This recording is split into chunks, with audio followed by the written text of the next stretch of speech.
इसका 5 main properties है। तो पहला प्रॉपर्टीज इसका है कि अगर मान लीजिए 2 वेक्टर है और उसका हम लोग डॉट प्रोडक्ट करें तो ये कम्यूटेटिव लॉ को फॉलो करता है। कहने का मतलब ए डॉट बी को हम लोग चाहे तो लिख सकते हैं क्या, बी डॉट ए।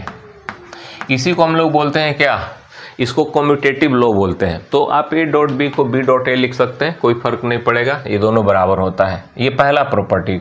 दूसरा, ये डिस्ट्रीब्यूटिव लॉ को फॉलो करता है। तो जैसे मान लीजिए कि अगर हम कहें कि ए डॉट और यहाँ vector B plus vector C है, तो इसको आप डिस्ट्रीब्यूट कीजिए, इसके साथ मल्टीप्लाई कीजिए, फिर इसको इसके साथ कीजिए, तो हम लोग को क्या मिलेगा यहाँ, तो ए डॉट बी और प्लस फिर इस ए को इसके साथ कर दीजिए तो हो जाएगा ए और डॉट और सी।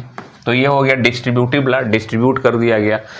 तीसरा इसका है प्रॉपर्टीज कि मान लीजिए अगर 2 सिमिलर यूनिट वेक्टर है, हम लोग जानते हैं कि 3 स्टैंडर्ड यूनिट वेक्टर होता है आई, जे और के। तो जैसे मान लीजिए ये हो गया X axis, Y axis, Z axis, तो इधर यूनिट वेक्टर हम लोग आई कैप लेते हैं, इधर जे कैप लेते हैं और इधर के कैप लेते हैं। ये तीनों आपस में 90 डिग्री होता है।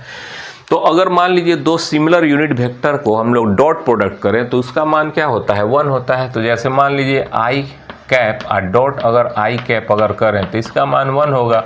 उसी तरह जे डॉट जो होगा वो 1 होगा और के कैप डॉट के कैप भी इसका मान 1 होगा। आप इसको चाहें तो प्रूफ करना है तो आप डॉट प्रोडक्ट के फार्मूला पे प्रूफ कर लीजिए। जैसे मान लीजिए इसको प्रूफ करना है तो हम लोग जानते हैं कि ए डॉट बी का फार्मूला होता है क्या, तो mod vector a mod vector b cos theta.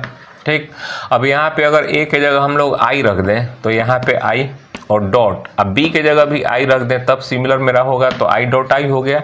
और इक्वल टू ये 1 कैसे होगा, तो देखिए यहाँ पे हम लोग आई डॉट आई पुट किए और ए के जगह हम लोग क्या करेंगे, आई का मैग्नीट्यूड पुट करेंगे।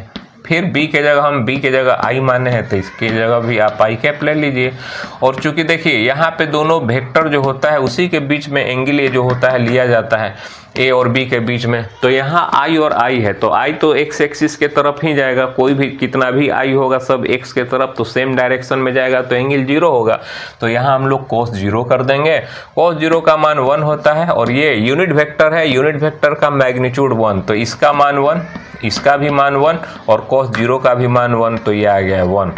यानी आई डॉट आई जो होगा वो क्या हो जाएगा, आपका 1 हो जाएगा। उसी तरह आप जे सिमिलर अगर यूनिट वेक्टर का हम लोग डॉट करें तो जैसे मान लीजिए आई डॉट जे हो गया तो इसका मान 1 होगा, या जे डॉट आप कर देते हैं के तो इसका मान 1 होगा, या के डॉट अगर आई कर देते हैं तो इसका मान 1 होगा। ठीक है, तो डी